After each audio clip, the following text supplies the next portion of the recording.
The Survivor Specialists are back, and we are digging deeper into the finale of Survivor 48, our final episode for this season. And I have it titled Final Thoughts on a Polarizing Season. And in Will's opinion, I'm probably being nice to the season. I was going to say polarizing. Is that, I mean, is this season getting love from people that I'm not picking up on? Because like that could be very true. It is true. I think that the offline community for this season the community has really liked it. And I think that was true. They love Joe. They love the Joe and Eva storyline. I think a lot of those people might have been frustrated by a Joe loss, which I think is pretty interesting, right? Because so many people like that were podcasting and so perennially online, they were almost rooting for a Joe loss. So it was something unpredictable. But everybody offline was like, well, what do you mean? This is like Russell losing. What the hell? Like, we thought that this person was taking it home. Wow. So maybe that actually drops it down a little. Yeah. It makes both parties mad. It's like, okay, if you're into this emotional story and you're offline and you just are into it, you're like, Joe should have won. And if you're online, you're like, this season kind of sucked, but I guess I'm glad Kyle won instead of Joe because he had more of a strategic game. So it's like, no one's happy. Yeah, it's very interesting. And I keep saying it, but I really do feel that other than those two episodes, I was higher on this season for sure than you were. And I do think that this season will get better on a rewatch. But I was talking about this on the Patreon earlier. Essentially, this season's going to fall at like 35 to 37 for me out of the first 48, right? And I was naming like Thailand, All-Stars, obviously. I hate All-Stars. Redemption Island, One World. Like, I could name 10 seasons that I like worse than this. And I still think that this is probably a good season of Survivor. It's not great, but it's a good, like, I was entertained for most of this season with the exception of really 2 episodes. And I think on a rewatch, it would really benefit from that. But what's funny about Survivor is there's so many great seasons and very good seasons and just good seasons that are better than this one, that this feels like such a massive disappointment, especially coming off of 45, 46, and 47, which are 3 really strong seasons that are all done in very different ways. And so I think that it's like, can you have an appreciation for, I did the exit press today for the first time ever. Those interviews, the way they talked about this, those relationships were everything to the people who made the final 5. That's why they got to where they did. And maybe that just doesn't play on TV the way that we want to see on New Era Survivor.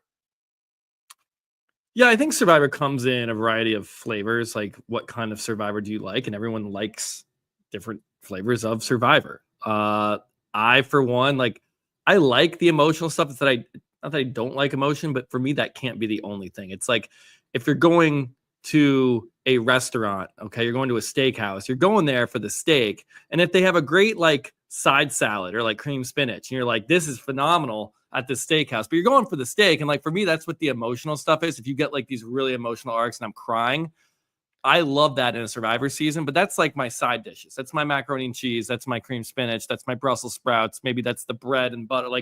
The main thing I get from Survivor I want is I want dynamic, exciting gameplay. That's why I like Survivor. I think I can turn on a narrative. I can turn on a scripted film or a movie or a TV show. I cry during Lost all the time. I love it. I can get my emotion elsewhere. I can't get dynamic gameplay from Lost because it's not a reality competition show. So for me, a Survivor season at its base level needs to at least have some intriguing gameplay elements. And this season really fell flat with that. I think there was literally 2 good vote outs, and 2 good vote outs with an 18-person cast is significantly bad. That is terrible. That's a terrible ratio. I know you were saying last night, or you just said it now. Aside from those 2 episodes, I like it. Did you though? Did you like the Cedric, Chrissy, and Say vote outs? Because to me, that sucked too.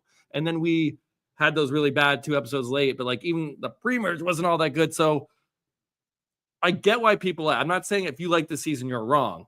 You can like Survivor for why you like it. Some people like emotional, some people like games, some people like funny. Some people like messy or chaotic. I actually might lean that way more. Having a funny season to me is probably even higher ranked than having something emotionally resonant like this, or having these deep personal stories, deep personal relationships. And not to say I don't like them. It's not the main course for me. So to me, this season's very, very low. This is probably a bottom 10 season of the show for me. And that's okay. People like Survivor for different things. And I also think the cast is really strong. It's like, it's a rare thing in Survivor where you have a really strong cast, but the episodes just aren't that. Like, I really did enjoy the cast. So, and I'm not just saying that because you did Exit Press for the first time. How was that, by the way? That must have been an great. experience. It was Yeah. great. It was a wild experience because I've never done Exit Press before, not in that way. I mean, I used to do the tell-alls all the time, but I haven't done Exit Press like that, where it's like day of, you got 15 minutes, let's go. And I was like back to back to back. I had Blake and McKenna really came through huge today, getting everything out in a timely fashion, to the point where if you want to check them out, we got it with Kyle, we got it with Camilla, Eva, Joe, Mitch, all 5 of them were great. And honestly, like, it was actually very fascinating to hear that, because as we're digging deeper, right? Normally we're coming in, we're like, all right, let's rehash what we already talked about. But to actually hear some of the behind the scenes stuff, like, Mitch really did have a chance to win this game. And that seems crazy from what we watched on TV. Oh, so we're just going to talk about your Exit Press now that I haven't been able to listen to yet? No, but I just think that that's what's fascinating. And I think that's what people need to remember as they watch Survivor. And if you don't like the season, you don't like the season. Like, I'm not going to sit here and tell you got to like the season. And trust me, there's seasons I love that I know people don't, and that's okay. And I know that I hate All Stars. You like All Stars. We talk about that all the time. Like, whatever. That's what we do. But I do think that this season got very personal in a very, very, very ugly way. And I think that is the shame of this. And I'm not talking about the players. I'm talking about kind of the fan reaction to a lot of the players. And I think that's a shame, because I think at the end of the day, some people have lost sight of the fact that we're watching an edited show and we're not seeing everything Mitch is doing, and we're not seeing everything Joe's doing, and we're not seeing everything Eva's doing. And I do feel like there were ugly parts of this community, very, very ugly parts. And it's not the people who listen to us, which is why it's unfortunate. So maybe I'll cut this and put it on TikTok so that other people hear this who need to hear this, because there's some despicable people in this community. But there's people who hated on Eva. It felt like for being autistic. Like, and there's people who hated on Mitch, and it felt like because of his stutter. And those things to me are just so disgusting, and it's awful. And it's like, if you don't like Mitch's game, you don't like Mitch's game. But when you start attacking Mitch personally, when you start attacking Eva, I had to delete multiple comments from a vile, disgusting, despicable, horrible human being off of my Eva interview, because that person just couldn't contain themselves and is taking shots at Eva personally, and it's related to her autism. And it's like, what is wrong with you? Why are you doing this? And I think that's where this season for me really blurred some weird line, because you're over here and you're saying this is probably a bottom 10 season for me. And I'm saying I'd rank it maybe 36 or 37. That's bottom 11 or 12. And I'm talking about it so much more positively than you are. But I also think that maybe part of that is me overcompensating a little bit for how ugly and awful I have felt that it has been towards some of the players on this season. And maybe that's just me trying to be like, no, you guys are crazy. But like, I really do think that the community as a whole has like really crossed a line with some things this season. And that just really frustrates me. And I know it's like, well, you're talking about Twitter, you're talking about Reddit, but these are the parts of the community that are the loudest. These aren't the people you walk by in the street. These are the people who are voicing their opinions every Wednesday night and getting thousands of likes and thousands of retweets. And these are the people who are interacting. And I think it's horrible. And I think a lot of people got to look in the mirror, because you're not a good person if you're taking those types of personal attacks against people. So I don't know how I even got there, but that's how I feel like it got too ugly for no reason. Yeah, no, I wasn't aware of that. And I mean, I say this all the time to you, Phil, and that all the people listening and watching, like, I don't do social media really. I don't go on Twitter. I don't go on Reddit. This, I guess, counts because we put it on YouTube, but like, I don't view what kind of like the pulse of the community is. And I wasn't aware. Someone just commented like, yeah, there's like Twitter was toxic this season. I mean, that doesn't feel like Twitter is always toxic. It seems like, I don't know when. Yeah. Like, that's kind of unfortunately it's how people find you and stuff. It's awful, but it's always like toxic. Yeah. But on like a lighter note, I did really enjoy the finale. Like, I thought this was like a really strong episode. And I know you and Blake already recapped it last night, but like we could give the finale its flowers. Again, like this season wasn't for me, but the episode was good. So let me ask you this though. So you're saying there were pretty much 2 votes for you. What 2 stand out? Because I personally think there's 3. And I think that 3 of them absolutely deserve credit. And I think there's a 4th that could be lumped in just because it was wild. But what two for you really stand out? The move at 6 to get Shaheen, and honestly, was it that incredible of a move? I think it was pretty solid. It's not like it was no Operation Italy. It was no telenovela with Jesse in season 43, but it was like a pretty solid move, and we were dying for anything at that point. Like maybe we're overrating it a bit because nothing had happened. We're just like, finally, give us something.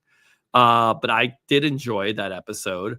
And then the Kyle play when Thomas went home, I thought that was really good. I know the David episode was fun, and we had Carolyn on after, and I thought that was like solid, but like, okay, maybe, but still 3 good vote outs out of an 18-person cast. So for me, it's about those 3. And then I thought it started to get stale when Green kept losing, right? Like Kevin's episode really didn't do anything for me, but I do think that there was something fascinating about watching the Justin Boot episode, even though it might not be the most compelling characters on the season, and ultimately characters who didn't make it past the final 7. Every single one of them was gone by final 7, but you got to tell the story that you're dealt, right? Like, I mean, in season 45, Emily's whole tribe's gone by final 7 too, but that's considered a really good season. So I think that was interesting to me because it's like, we've never seen this. And truthfully, the Bianca boot is like kind of a low key, solid, strategic, like what just happened moment. And I think the show did a good job of not over explaining it to us and giving it to us all in that episode. And then the next episode, they kind of tell us a little bit more. I think that this season has a lot more ups than people are giving it credit for, even if it had more meh than good. And I think that's where it's kind of like, I understand why people are low on it, but I think if you were to break this down week by week, it wasn't a bad season.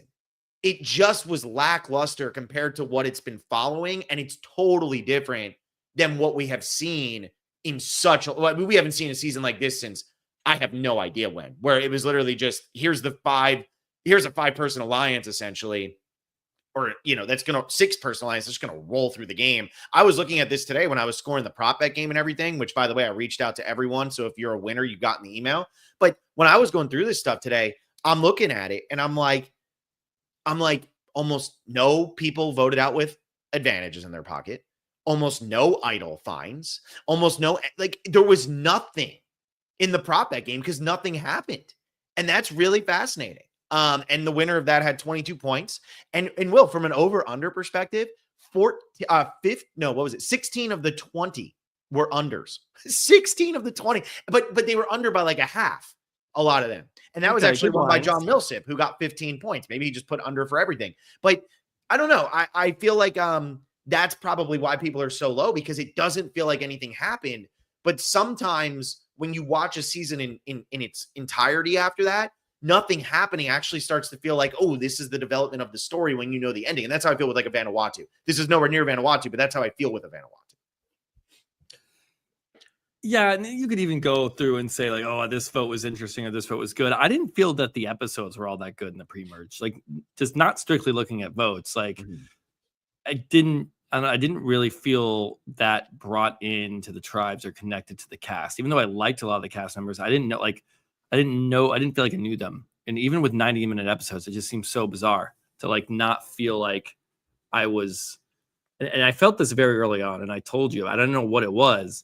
But now that you're mentioning, you're like, oh, well, everyone went before Final 7. I'm thinking about that Justin vote. I mean, I know Mary was there, but if you really think about it, it's like that was Justin, Cedric, and Say. That was between those 3, and they were all gone very early. So like maybe it's like we just weren't giving care, and maybe that's actually in an outcome of like having a dominant alliance where the people that we get to know early, it's like we know we're not going to need them, so we don't get to know Cedric that well. Like, even though Cedric was involved in all these votes and we kept saying, wow, Cedric's the deciding factor, like we never really got to hear from him, and we didn't invest in his story or like how he was playing the game. We just got him like making decisions on a whim at Final Tribal Council, it felt like.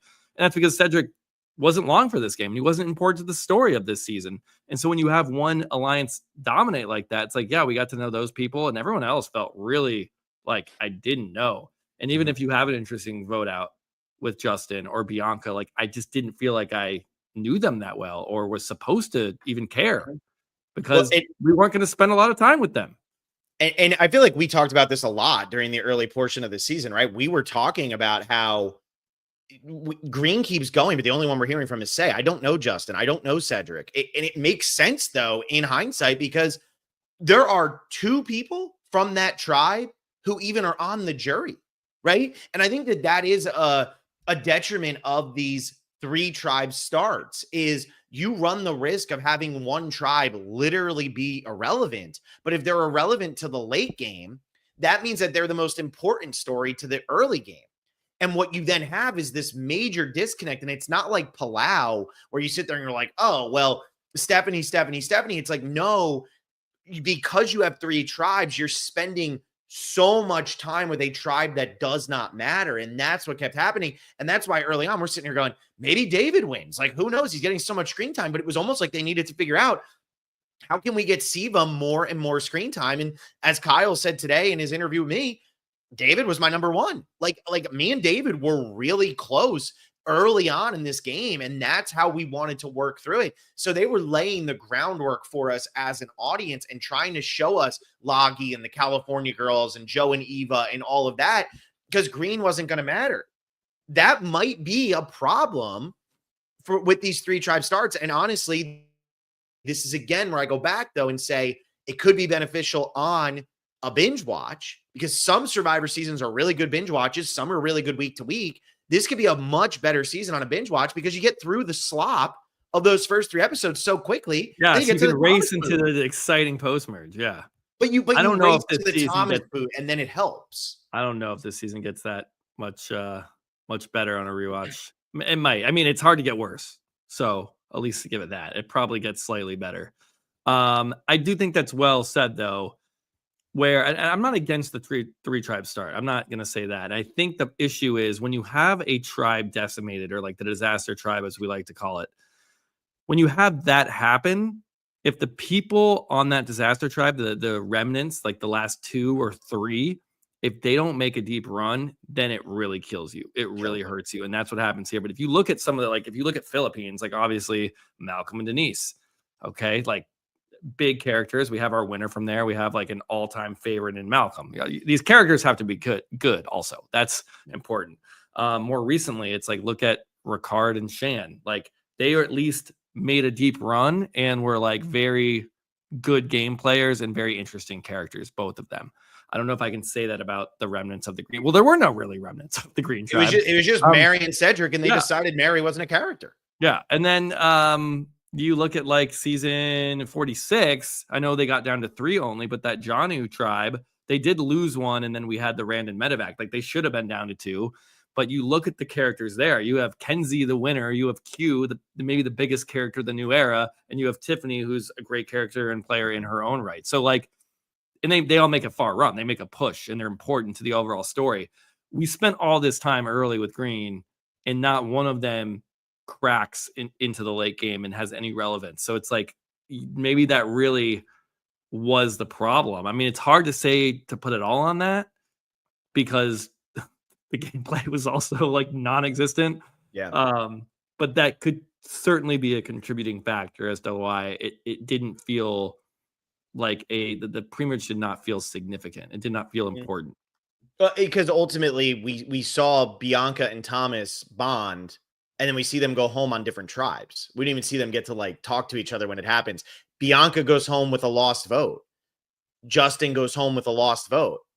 That stuff, it's hard to even remember that Mary played a successful shot in the dark because it never felt like Mary was actually a competitor to win this game. And I think that's where like the edit was super weird on this season in a lot of ways. And I don't know, I feel like this will be rewatched eventually, right? This isn't a season I'm gonna be like, oh, this summer, let me rewatch this. I can't wait, Phil.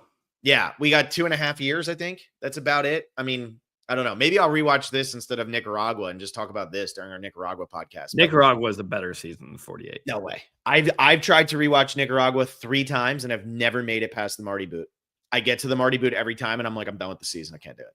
I literally can't do it. I have never made it past the Marty boot. Wait, why don't you make it past the Marty boot? Because the Marty boot's good. No, that's the one. That happens and I'm done with the season. But because I hate almost then you're not even then you're not even getting almost every single episode before that. And by the time he's gone, I'm like, I really could care less about everything that happens in this post-merge. Yeah. Well, we're gonna rewatch it soon. I'll give you my thoughts on 48. Let's throw up this super chat here. Nostalgia. Just wanted to say thank you guys for another great season of podcast. Been watching since Millennials vs. Gen X. And you've always killed it, especially with the rebrand. Keep it up. Apple 5-star review coming soon. Thank you so much. Love that people have continued to support. I mean, this has been crazy. And I really do appreciate throughout this season, especially, I know that people were down on this season.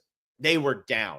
So for everybody to actually stick with us through this season, I appreciate that because our numbers continue to improve. Will would text me on like a Thursday and be like, why do we have almost 4,000 views already on that video? That episode was like bad. It's like, and it was just like, you guys like to hear what we were saying about it. And it does make us feel good and all of that, because at the end of the day, we're going to give our opinions and it's going to be what we authentically feel. And I know sometimes that can be really negative for people, which if you're sitting here going, what's the 5-star Apple review? It's like, I asked for those yesterday because we kept getting 1 stars from people who were like, we get it. You hate 48. And it's like, I'm sorry that you don't like our take on 48, but like only people who don't like us were giving us reviews, and it's like, go away. But we're going to be authentic about how we feel about it. And everybody was like, Phil, you absolutely hate this. While meanwhile, after like episode 6 or 7, I'm getting shit on Twitter where it's like, of course you're defending a bad season. And I'm like, which is it? Do I hate it or do I like it? Somebody explain to me where I stand on this, because I can't be both. Yeah. You need maybe we got to get you off the socials a little bit. Oh, dude, Alexa used to do it and I was a much happier person. The socials are brutal. Are brutal, but there's such I just like coming on here talking to you about it. And then I don't, I'll sometimes check out the comments or, I see the chat obviously, but like, I'm not getting any extra about this. Like we can just chat and it might make you happier. I'm just going to give you I want to see if I can find one gem for you while you're doing this, because there's just so many. Season 46. What do you mean season 46? Gem. You're looking for gem. Oh, yes. I am definitely looking for gem. Let me see. Maybe I can't find anything right off the top, but as you're talking, I'll just zone out and I'll start looking down here. But something I'll again, I keep saying I like this finale and really didn't like the season. So let me bounce back and forth. I can now be positive. Something I really appreciated about this finale was something I was unsure we were going to get. We kept talking about this, Phil, where in episode 4 we get this incredible, historic Survivor moment with Joe and Eva.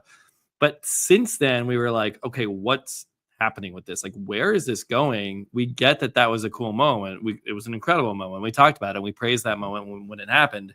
But we're like, now they're just in the majority and they're just going to ride this to the end. And we're not really getting anything out of it. We're not getting, it feels like we climaxed with their arc. We've seen their big moment and now we have 10 more episodes of them just being an alliance. We get that they're a pair. We get that they're voting together. We get that they want to go to final 3 together. This was one of the more intriguing fire making. I agree. And not even because of the winner implications of it all. At this point, I was kind of feeling a Kyle win, although also praise the episode. I can praise it more because I thought they set up Camilla as a potential winner in the first hour of this episode tremendously. They gave her so much winning content, but fire making, when Kyle picks Eva and she goes to practice and she has another episode and then they're in the shelter and you hear her having an episode and moaning and crying, that is so real and just so authentic in the reaction. And Kyle being like, did I do something wrong? Should I do this myself? And then Joe saying, I'm going to go step in. I'm not going to make Eva go through this. And then Eva to be like, no, guys, you're missing the point. I have to do this. I have to be able to do this. And I was so thrilled with how that played out, where she didn't let Kyle or Joe or anyone else step in her place. And she says, I need to work through this. This is who I am. I have autism. I'm owning this. This is a big, we're playing Survivor. I want to be treated just like everybody else. And that was absolutely remarkable. And almost I don't want to say it topped the moment at the challenge, but I think it did.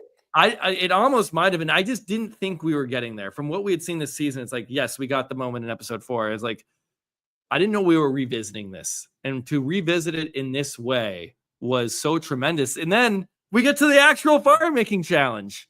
And oh my God, when she started freaking out during the challenge, it was I mean, that was real. I mean, that was very strong emotional Survivor. And again, if that's what you're watching Survivor for, these human moments, then you probably love this season, and that's okay. Again, not my reason for watching. When it's the emotion's good, it's great. Like it makes any season better. I mean, again, back to this. I want my steak, and then I want my sides, and I want them all to be fantastic. But like, man, that was good. Overcooked, you're out. Right. No, this was like the steak was terrible, but I had one side dish that ruled, and then another side dish that wasn't that good because it wasn't that funny of a season. So if you're looking at like humor, emotion, and gameplay, if those are your 3 Survivor flavors, and there's probably more flavors, and there's probably a whole Venn diagram of overlapping. Like I like funny gameplay, or I like emotional, funny moments. That maybe exist. I don't know. Maybe at like an auction or something. Like. Then yeah, you can have a different take. I thought the emotion was great, everything else, but yeah, fire making, holy hell, loved it. Yeah, and I think that's where like people are so like quick. Well, we just want to get rid of fire making. And it's like there's some bad instances of fire making, but this was really good. And I think that Eva talked a lot about how it was so much worse than what they actually showed, and that she wishes they would have shown how bad it truly was. Like her episode was the worst one that she had on the island. Like she really was in bad shape. And to be like, to sit there and say, no, I'm doing this. Like you're not playing the game for me. Like I'm doing this. That's where I don't think she's getting any credit for that. I feel like people are so quick to judge and so quick to jump down her throat and everything like that, which I do think is a bummer, because at the end of the day, it's like Eva still is a second place finisher on Survivor. She wasn't handed second place. People are complaining, oh, she went on 5 rewards. Okay, she went on 5 rewards. She was honest with everyone. That? Like she, like yeah, good she for got her. picked. Yeah. And like people are like, well, she was dragged. People were scared to vote her out after what happened in episode 4. Maybe they were, but at the same time, like if that's who she's playing with, that's who she's playing with. They can vote her out just like anybody else. She's still got votes at the end. She's not the 0 vote finalist GOAT that everybody wanted to pretend she was. So I just feel like, I agree with you. I think that this moment at Final 4 was so much better. I think it was more powerful and more impactful, because we have now seen this woman make it all the way through the game and keep herself so intact and so in control throughout most of it. And now she's in this one moment, the final step before she's going to get there. And it was, I mean, it was powerful. And honestly, like, I think that this finale, there were a lot of powerful moments. Like, I think Mitch's exit was honestly done up pretty well for emotional purposes. I really do. I know we don't connect with him as much because we don't know him as much, but when they're looking this guy in the eye and it's like, you're likable. And for the most part, when Mitch talks on this season, he obviously has his stutter, but it seems like it's more in control. You can hear it and you can feel the emotion that is coming out of him. Yeah. And I think that that's really cool how they were able to edit this and like show off the distinct personalities, right? Joe's reaction after being out, like losing the game and sitting there and saying, I'm just really grateful that you allowed me to be the person that I really am, to show the person that I really am. Camilla going, like, there was a lot going on here. I think one of the big problems with this season is a lot of people were just so blinded by either Joe or Eva were going to win that they kind of started ignoring everybody else. And like Will, you said at the beginning of this whole comment of, it felt like in the first hour, Camilla could really win this. People were like, Camilla's invisible. She's purple. We haven't seen her. Camilla's one of the biggest female edits in the history of Survivor. Like literally one of the biggest in the history of Survivor. But because she had an episode or two where she had like one confessional or didn't really do it, people are acting like she was invisible. Camilla was always a contender on this season. She was always a contender to win. And I think they did a good job with her at the end too, where new Camilla is this thing, but old Camilla comes out at Final Fire Making Challenge. And I think that that's compelling TV. Does it make for these big blind sides and all that? No, but I still think it's really compelling. Yeah, I mean, Camilla had a great, until she lost fire making, I thought she had a chance to win. The Mitch boot, I think it just, in a season of like really kind of, I don't know, boots that are boring, like boots where you telegraphed boots, maybe is the best word. Mm-hmm. Like this they didn't even attempt to obscure what was going to happen. And that rarely happens on Survivor. Survivor's like, you know what? We We got nothing here. We don't even have like a red herring. We can't even make one up.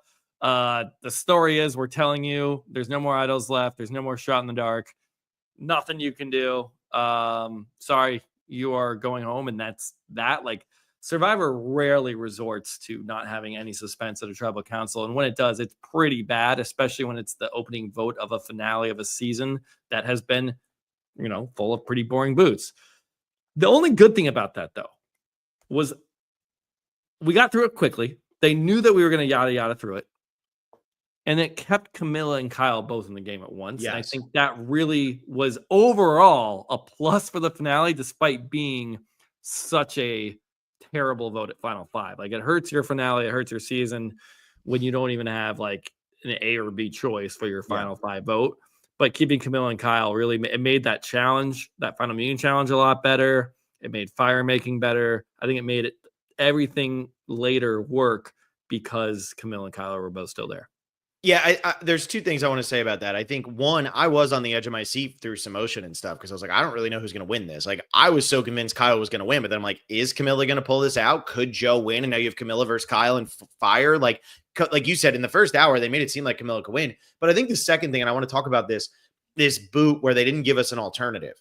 Normally that is reserved for either the Romes, where it's like so obvious this person's kind of the Rome, the Drew Christie's, where it's over the top. Guy doesn't see it coming, so they kind of let us in on the joke with the rest of the cast, or it's reserved for the hero who doesn't have an out and just kind of takes the noble way, right? And that's it. And I think that the editors really dropped the ball on Mitch in that way, because Jeff says it at the end, and you came in on the podcast last night at the point where we started talking about this. Jeff says at the end, Mitch, everybody's going to look at you and say, you're a gamer, and we wanted you to win. And for the editors to leave that in, that signals to me that they're saying that's what the story is that we told for Mitch. And to tell the story of at Final Five, Mitch went out heroically and like people are going to love this guy. You made it throughout the season so that we had no idea who Mitch's allies were. We had no idea what moves Mitch was trying to make. And obviously, like you said, if he was doing these really interesting things, we would see it. And yeah, they don't pan out, so maybe that's why we don't see it. But then it doesn't make sense why you do his boot that way and why you leave in Jeff saying that at the very end. Those are my complaints, because that's not a cohesive story, and those are the things you're in control of. You're not in control of how Mitch plays the game or when Mitch goes home, but you're in control of the narrative around when he goes home. And if you're saying he's the big hero, that like this is supposed to be the emotional, he's leaving moment, where was that the rest of the season that we could see Mitch's game play so that everybody would be super emotional when he's getting booted from the game? Yeah, I mean, I think it's tricky because I imagine there's a world in which like Mitch was a real threat, but there's also a world in which Mitch didn't really make any gamer moves. Mm-hmm. So like it's hard to kind of justify that and make that make sense. So Jeff's saying he's the biggest gamer. I mean, is he talking about his challenge performance? Because Mitch was great in challenges. But I'm just saying leave it on the cutting room floor because it makes no sense in any way. Because he didn't win any immunities. He didn't win any rewards. True. Yeah, so I mean, leave it on the cutting room floor. It doesn't need to be in there. You know, when someone's like a gamer and it's like, it's kind of a way they're saying they're tough, they're battle tested. Yeah. Like total gamer. Maybe that's what Jeff was going I needed for. him to lose. If we're talking about the game of Survivor, yeah, and like making strategic moves and big decisions in the game, like he, like honestly, like actively chose not to do those things. So like I don't know how that makes sense, but I still at the same time, even if he plays a game where he makes 0 game moves at all, he can still be super well liked by the cast, by fans, by audience, or Jeff can predict that the audience is going to love him and that he can be a hero. He does have an inspiring story and we can lean into that. I think maybe that's where we're kind of at in new era Survivor a little bit, is there's so much focus on the mechanics of the game and there's lost votes and advantages. I mean, even this thing we've been doing now, where we have, some like chase through the jungle at Final Five or Final Six to find an advantage. I mean, we see this. It's like we're so focused on the game of it all that if a player doesn't participate in the game that way, then we're not going to see them. Yeah. So you could be the most likable guy. If you're not playing the game hard, then we're probably not going to. And honestly, with Joe, I know Joe, there were so many people thinking he was a slam dunk to win. I kept saying he wasn't going to win. We need to clip whatever episode that was where I think you gave him the Philly, and I said there's no way Joe wins after this episode. And it was pretty early on. Got to clip that I one. think I gave him the Philly, though, and I remember this conversation where I said he played the best game. Like, everything worked out for him, but I also agreed. I never thought Joe was winning the season.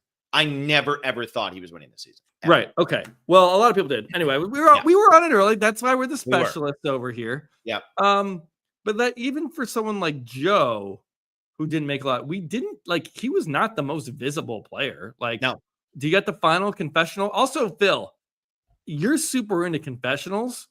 I saw something the other day, and it's not based on confessional count. It's based on confessional seconds. Yeah. And that's a much better metric. And I actually I might get more into confessionals now that we've measured it correctly. Because how do you count confessionals? Like sometimes they're quick, sometimes they're short, and then they're like, well, if 10 seconds are in between, who made that rule up? Total time is pretty clear. Somebody started doing that not too long ago, and it was pretty insane. That's very smart. It's just it's a way more smart way to count. And honestly, we should do our over-unders and stuff. We should use time and not number. I know you like 10 confessionals. Time is just so difficult to track, but someone else tracks it. I know, but then you're trusting them too. But even if you go that route, it's not like you're counting the confessionals. You're trusting someone anyway. I count them. No, I'm just kidding. No, there's no way. Going into the finale, Joe only had a minute more screen time than Camilla, and people were acting like Joe was a lock to win and Camilla was invisible. And it's just I feel like Camilla got a lot of confessionals too in the finale, and I know she probably passed Joe for sure. And Joe lasted longer too in the episode. Joe got to have day 39 and probably added a minute there. Yeah, but so and Joe didn't really make many moves. And I mean, if you look at the numbers, though, from this season, just because to give Will what he wanted, really, which is the numbers, Kyle 92, Eva 76, Camilla 70, Joe 65. And I know, again, you're talking about with time and stuff, but Camilla and Joe aren't that far off on their time at all at the end of the season. And Camilla ends up with more confessionals than Joe. So it's kind of like half in one, a dozen in this, 6 in the other, whatever the hell you want to say. But it's like when you look at it that way, you know what I'm talking about. I don't know. When you look at it that way, a dime a dozen. Camilla she was over edited, right? Like people will look at it based on the averages. Are you over edited or under edited? She was an over edited player on this season. She was above the average. Yeah, she was more confessionals than the average, which was 67.5. She had 70. So she had a good season. But she also made Final 4. So somehow whatever they do is it's like you should have 67.5 if you make the finale. You should have 56.7 if you time make per episode. Yeah, average. Yeah, exactly. Yeah. So I don't know. I just feel like I feel like Camilla really if I thought about this today, and I said this on the Patreon. I said, if you were to ask me right now, if you were to ask me 3 weeks ago who should return from this season, I would have probably been like David, and that's really it. I think Camilla absolutely is worthy, even a 50. And I know that's going to sound crazy to some people, but I truly think that Camilla is a very, very compelling character. She wanted to make a lot more moves and wasn't able to because of the game that was laid out in front of her. She had to play a subtler game. She had to play a quieter game. And I think that Camilla, understands it. She's very likable. She's great in confessionals, and she's a strategic powerhouse, right? And she won 2 immunities. She's kind of a really well-rounded character. And I also think that, well, we always talk about if you're going to come back and play again, can you give me something different? Can you win? She can win, and people would underestimate her all over again. And she absolutely would play a different game because she's not going to have a Kyle and play in that way. I think she'd be a big move type person. And I think she'd be great. So I'd watch Camilla play again in a heartbeat.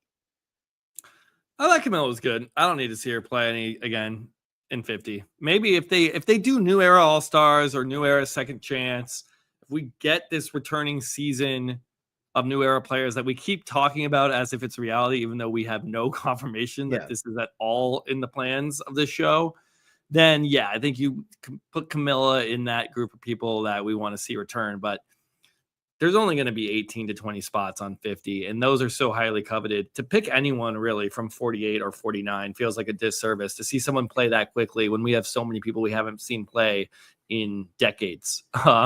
So I can't get behind. I think maybe the latest we should go is the latest I would go is like 47 for Genevieve. And then that would be it. And then I would like 46. You got to have sure. You got to get Jelinski in there. But other than that, like, we don't. Why do we need to see someone from such a recent season play? I don't think there's any. Look, man, I agree with you. And as the 50 rumors keep circling and circling, it looks like there's conversation that maybe potentially Amanda's been cut or dropped out or something like that. And it's starting to become more and more new. Oh, I don't like that. I don't God, give me Amanda. Are you kidding me? Amanda is like screams 50. I know. And people who are complaining about Colby, player hasn't won. Like, this makes we're gonna put like Rachel in there. Like, what? Yeah. Let's throw this comment up. Great that she just played. We just saw Rachel play.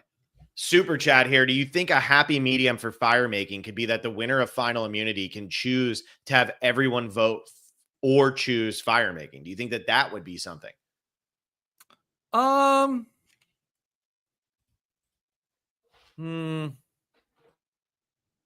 does that do? I mean, if you win, I feel like you're gonna choose a vote almost every time because you're gonna want to guarantee that your biggest threat goes out, right? Yeah, I agree. Because like in this one, Kyle picks a vote so that Camilla goes, and he doesn't have to worry about Camilla sitting next to him. Yeah. I think that decision. I don't think that becomes a choice. Really, it's not a dilemma. And then also, like, you don't want to give, you're in the final three. You don't want to give one of your competitors that fire in their eyes, to quote Maria, that might give them extra bonus points for the jury. Yeah, you don't want to give them that opportunity. Just vote them out. Yeah, no, I do agree with that. I really do. I think that's spot on. I think it turns into almost an hourglass kind of thing, where you're always going to pick one option. Somebody's now on the 50. This is Wesley White. I understand them wanting more new era players in the 50 so they can try and use the old legends to try and make new legends. I mean, the thing is, like, if you have Colby and Stephanie, who are two people who seem like they're locked in, you have Colby and Stephanie, and they're taking is locked in. So it seems like, and so you have those two, and now they're taking on, like, I don't know, let's just like Jonathan and whoever from 45. I don't know, somebody. Emily, Caleb, D. Yeah. I'm still going to be rooting for Colby and Stephanie. Like, I don't like, and that's nothing against the other people. It's just like, I'd rather watch Colby and Stephanie. So I think, like, if you have an even mix, that's better. We also just saw those. Again, it's like, make me miss these players, I think the biggest problem is with the returning player thing is it for a lot of people, this feels like this might be my only opportunity because they went so long without a returning player season. Longest stretch in the history of the franchise without a returning player season. I think that's weighing on a lot of people. And I think that's also weighing on the decision-making. I really do. Yeah. It's so bizarre that we go through these waves of, like, I mean, we had that short period where it's just like, we're in love with returning players. 20, 22, 23, 25, 26, 27, 31, like literally 7 seasons. 34.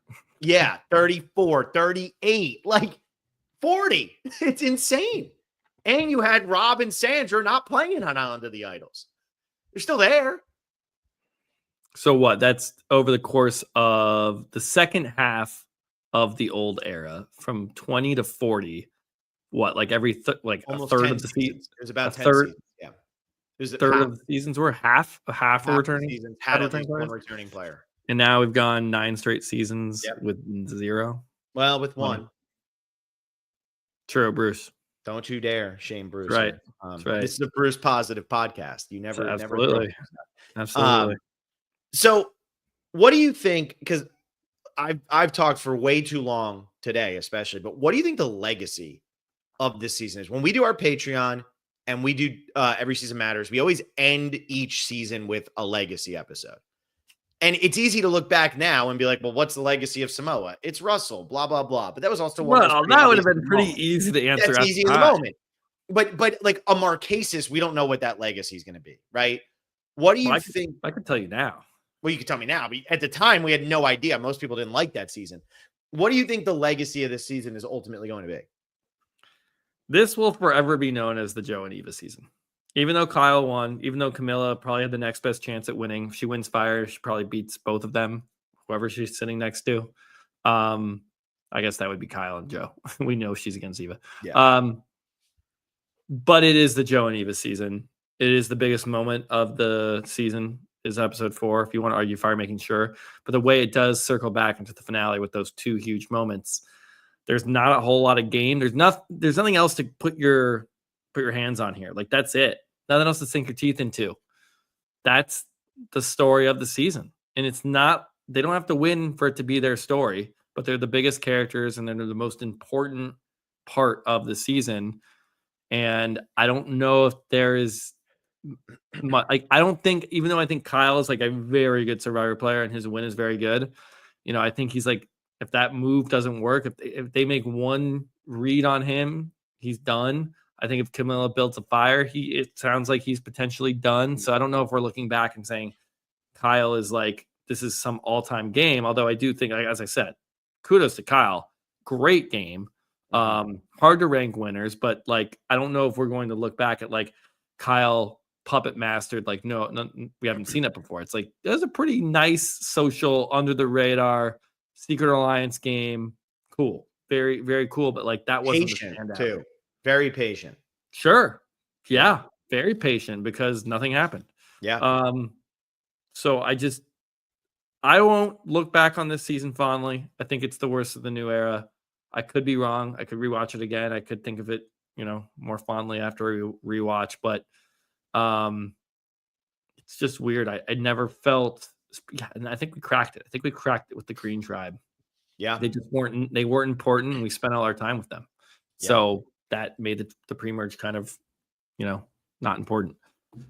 That's for me. It's the Joe and Eva season. I don't know how else. I don't know how, if that's not the legacy of this season in 5 years or 10 years, then I'm like dying to know what we're still talking about.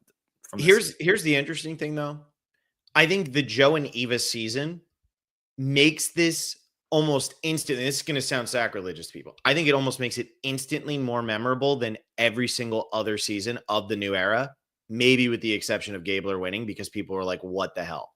But I think this is now, out of the numbers, right? We always talk about the numbered seasons. It's like sometimes you gotta be like, okay, Zach was on 42, not 41. Sarah was on 41. Okay. And like when you're thinking about the earlier merge people, right? About Zach and Sarah. But my thing is like, you tell me Thailand, I'm like, yeah, John Raymond was the first boot. Like I can do that immediately off the top of my head.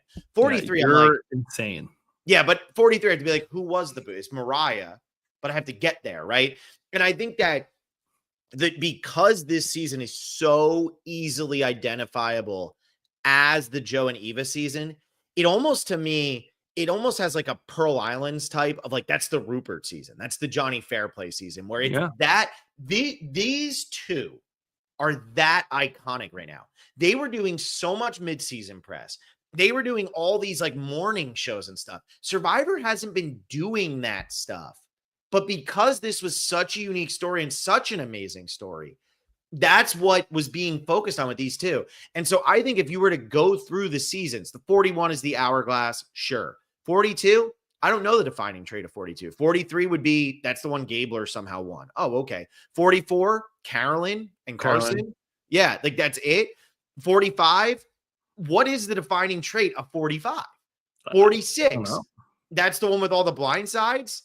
Q, like 47, Operation Italy, but most people are going to forget that in 5 years. This season with Joe and Eva easily makes this such an easily identifiable season. And that might be enough where in the long term, when we do a season ranking 10 years from now, maybe not us, but when we see a season ranking 10 years from now, people might be looking at this going, that is like a really good, super The Joe and underrated Eva season. That was amazing. I was crying. Yeah. All right. That's like a pretty good season. Whereas you're going to be like, yeah, 45. I don't really remember what happened in that one. Oh, So yeah, D1. Yeah, but what else? I don't know. Yeah.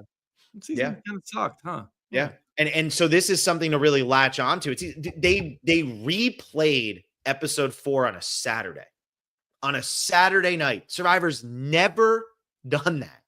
And they did it for episode 4 because that's how impactful it was. So I actually think that the legacy for this season, even if it's not considered a very good season, will ultimately be a positive legacy, which is not the case with many bad seasons, right? Like if you think about with like a One World, a Redemption Island, a Nicaragua, a Thailand, they don't have good legacies. Like they have bad legacies and it's negative legacies and they're bad seasons. This might be considered a bad season, but it's a very positive legacy, which is wild. It's so different. And yes, I mean episode 5. Yeah, I mean, and it doesn't mean necessarily when you're like, oh, that season, that's not always a positive thing. Like if you're like, oh, that's Kim's season. Yeah, that was a snoozer. Or like, oh yeah, it's the season Boston Rob won. He dominated. Yeah. Oh, Island of the Idols. That's the not gonna go there. Yeah, but, exactly. But that's what it is. Yep. So we'll see. I see what you're saying.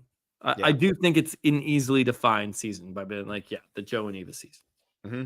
Yeah, which just hasn't been the case for the new era. A lot of it has felt the same. But then I thought it was interesting. Gordon Holmes put out last night in his recap, he said, our favorite adventure show is starting to feel formulaic. And it's felt formulaic for a little bit, but I think that this season almost felt like a jumping of the shark of we truly are a formula. And when the gameplay isn't on another level, the formula just stands out so much to the point of like you were saying, now they're just running through the woods at Final 5 to find an advantage. And there's always going to be that. And we're always going to see Sweat versus Savvy. There's nothing new. We see Samotion. That's an exciting challenge, but we've seen Samotion so many times. I think they said every single even season of the new era, except for 46, has had Samotion as the last challenge of the season. Especially when it's on the 50 ballot, you think they would think there's a pretty good chance it's going to get voted for as the 51 and just don't bring it out 2 seasons before.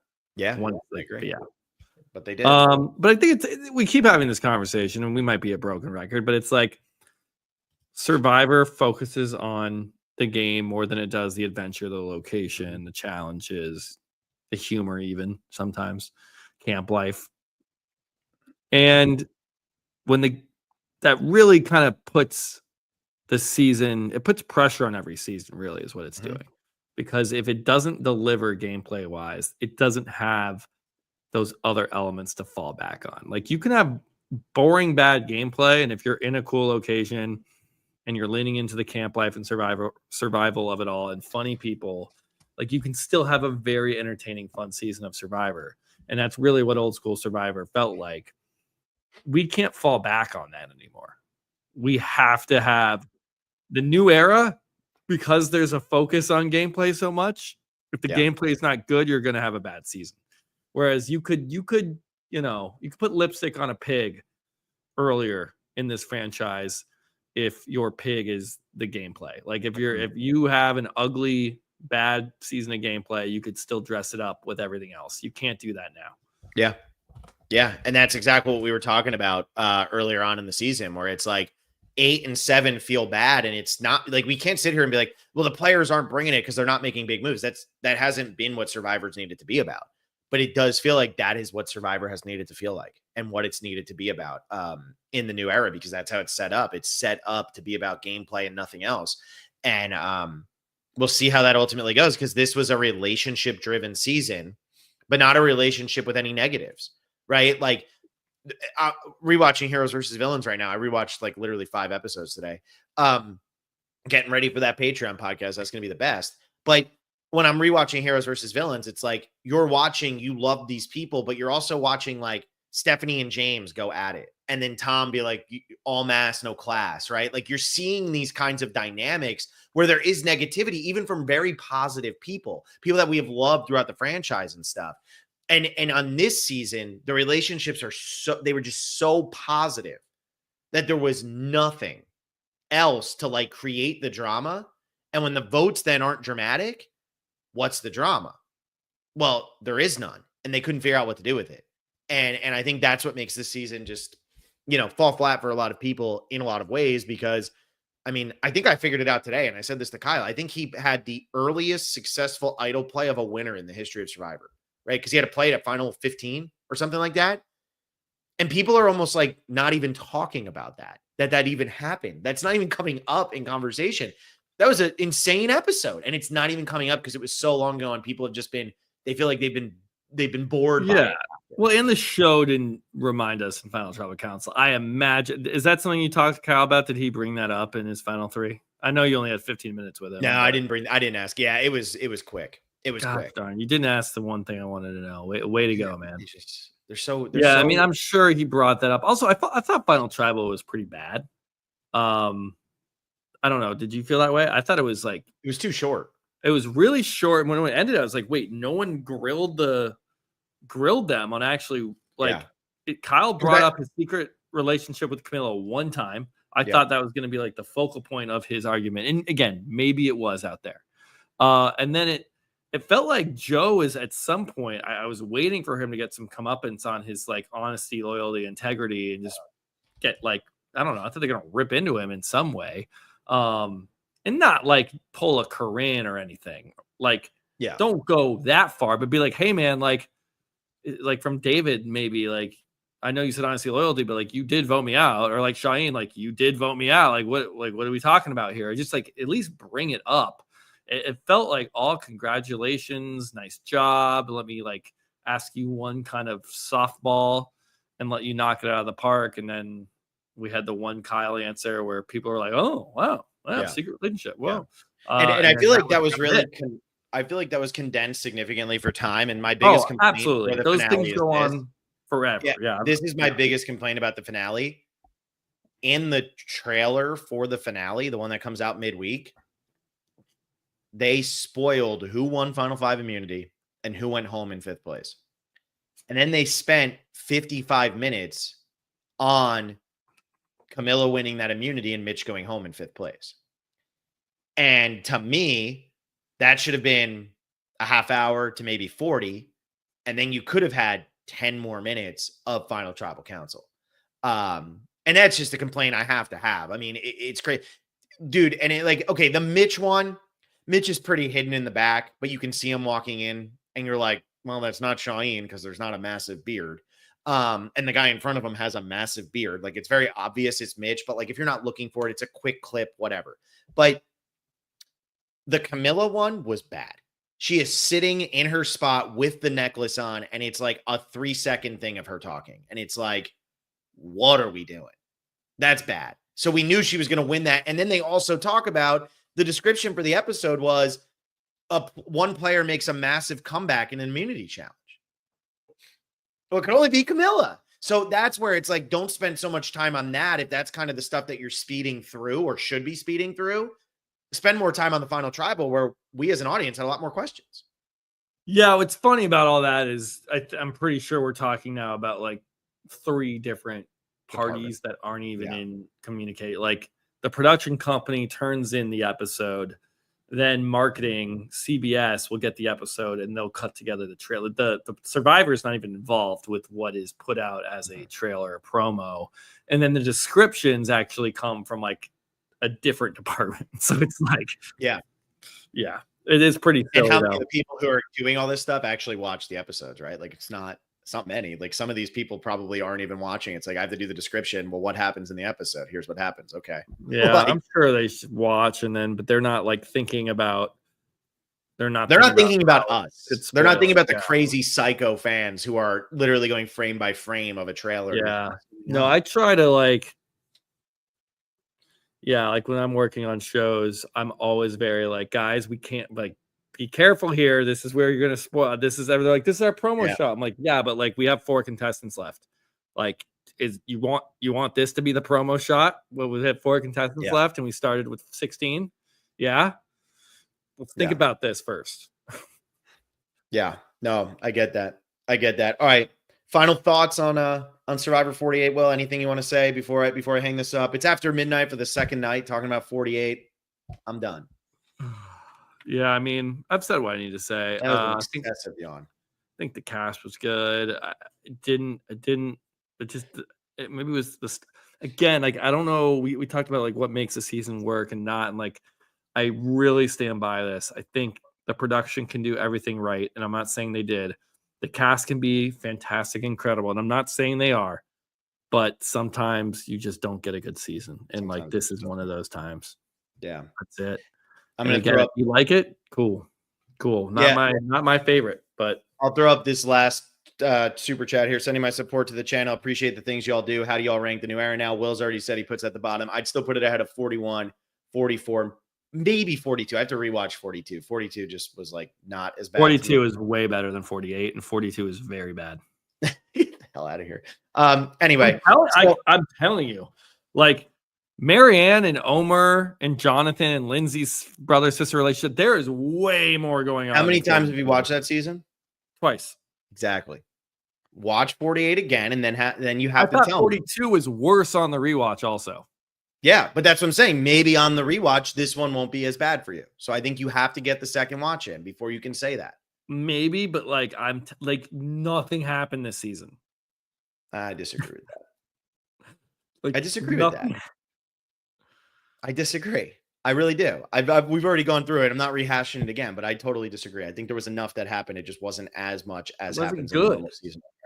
But we're gonna be back next Wednesday night. Will's like a 20% maybe on this. But next Wednesday night, 10:30 p.m. we are going to be breaking down the Survivor 50 cast. It'll definitely be me, Blake, and Tegwith. Hopefully Will's there. If he's not, we're going to get Will on plenty of stuff over the summer for 50 anyway. Probably won't be able to. Yeah. That's okay. I'm gonna be, I'm like, and I know I missed the finale last night. I'm sorry. I'm grinding like 10-hour, 12-hour days, and it's tough to squeeze this in. But I'll get here when I can. Yeah, and that's okay. So we're gonna get him in. There'll be plenty of time to talk about 50. Don't everybody worry. But we're gonna get a cast reaction out on the day of the cast announcement happening. Of course, it's happening at 7 a.m. We're podcasting at 10:30 p.m. So stick around, wait for us, and get your cast reaction fixed, because I think that's going to be probably the most exciting day in Survivor fandom since probably 40 was announced. But otherwise, go check out my exit interviews. I know a lot of people have been saying, I hope you keep getting more of these. The best way to get more of them is for the views to be high. So everybody keep watching them. That's helping. And we've had a lot of viewership on them so far today, and I'm really happy about it. And keep on watching them. If it seems like people are skipping the Mitch one, don't skip the Mitch one. The Mitch one's good. Go watch the Mitch one. So check out all of those. And that's it. That's it for this season. Obviously not a very long off season, because we're going to be doing so much 50 coverage. We'll be a lot busier than we were last season. That's for sure. In the summertime, when I think we put out like 4 or 5 episodes. This time we might be putting out like 4 or 5 in a 2-week span. 400 or 500. Yeah, seriously, it's going to be a lot. We have so many things planned, and I'm really excited for it. So thank you all so much for listening. Thanks for sticking with us through the season. I hope you enjoyed this episode. Like the video, subscribe to the channel, check out other videos, share them wherever you want. And we will see you next Wednesday night. That's the next time you're all hearing from me, next Wednesday night, for the Survivor Cast 50 cast reaction. Thank you all. Bye. See ya.